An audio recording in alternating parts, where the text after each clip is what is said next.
Hello everyone, and welcome back to More Figures That Meets the Eye. Now today I'm going to review a Pixar figure from Mattel's 7-inch Pixar action figure line.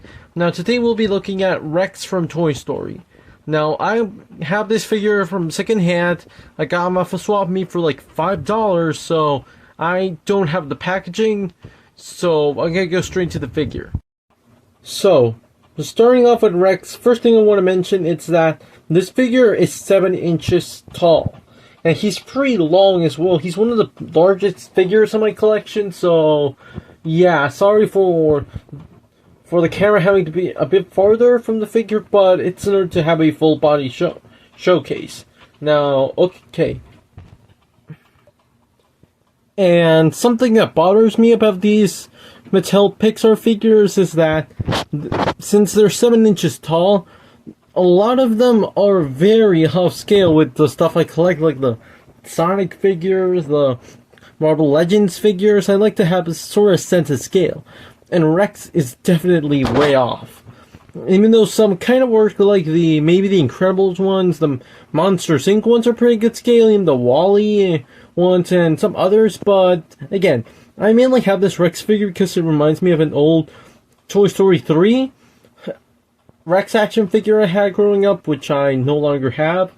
So, mainly got him due to sentimental reasons. But, apart from that, he's a pretty well done Rex figure.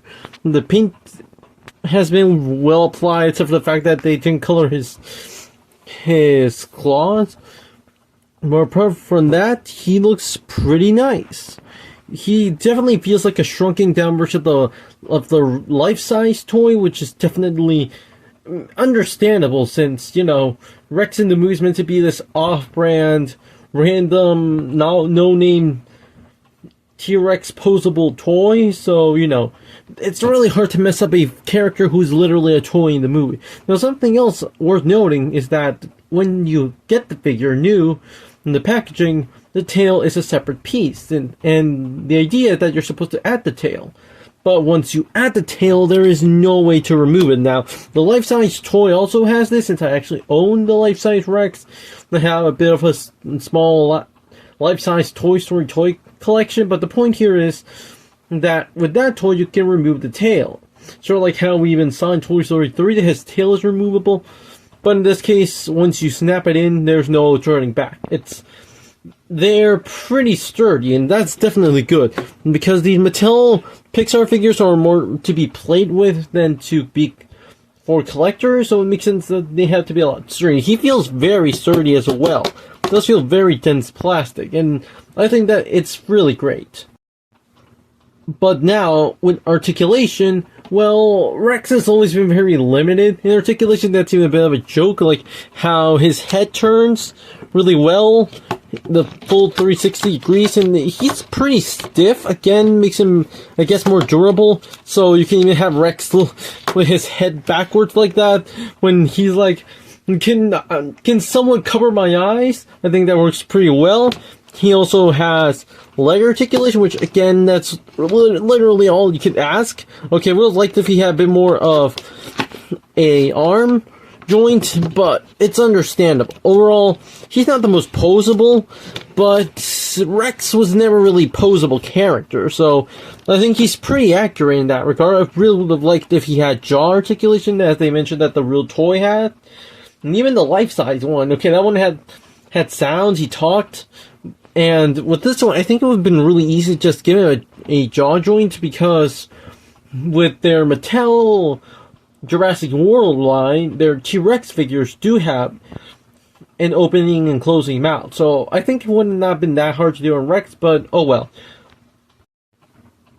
And now for some size comparisons. Here he is next to the 4-inch Jakks-specific Sonic figure. Now, you can definitely notice that the scale is super way off.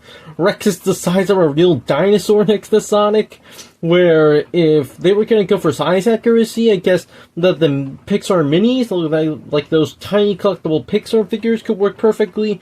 But here you can definitely notice that these Pixar figures are not meant to be on scale. And to further showcase this, here he is next to the Marvel Legends Guardians of the Galaxy Volume 3 Star-Lord. Now, again, the scale is super way off.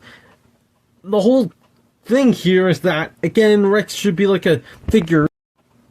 Same thing here with Okoye. You can definitely notice that the scale is super way off. Again, I repeat, if you don't care about how articulate they are, you just want, I guess, figure-sized Toy Story characters, because again, they're actual toys in the movie, so I suggest the Pixar Minis. I might like for a couple to have them in my collection, but if you want an articulated Rex figure, this one is really great, but unless you don't care about scale, yeah, I don't know what else you could do. Next up, we have the Moose Toy Space Jam New Legacy Bugs Bunny. And finally, the Transformers Rise of the Beasts Mainline Forger Class Optimus Prime. Now, again, super way off in scale, okay? I get that Mattel made these just to be played with, and from the start, they didn't really care about having the characters being size accurate. Okay, between the Toy Story characters, sure. But when they introduced all these other Pixar licenses, the Toy Story characters, well, they're toys. They're supposed to all be smaller than any person. Again, stuff like a minifigurine would be perfect for this. But again, here he is next to Optimus Prime. And so, overall, Mattel's 7-inch Rex figure is a lot of fun, okay? I have to be honest, I really enjoy this Rex figure. Again, he's super at his kid with anything else you have, but I think he's really well done.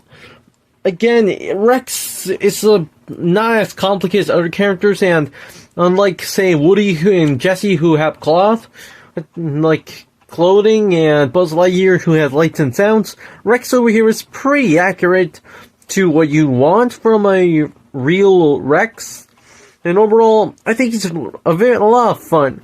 Now, don't expect many Mattel Pixar reviews, since, again, I don't collect many of those. I only have, like, 2 other Mattel Pixar characters, being Slinky Dog, who I might do a review later on, and the Pizza Plane Aliens, but I got those for my life-size Toy Story collection. So, overall, Rex is a lot of fun, way out of scale between other figures, but overall, he's a lot of fun.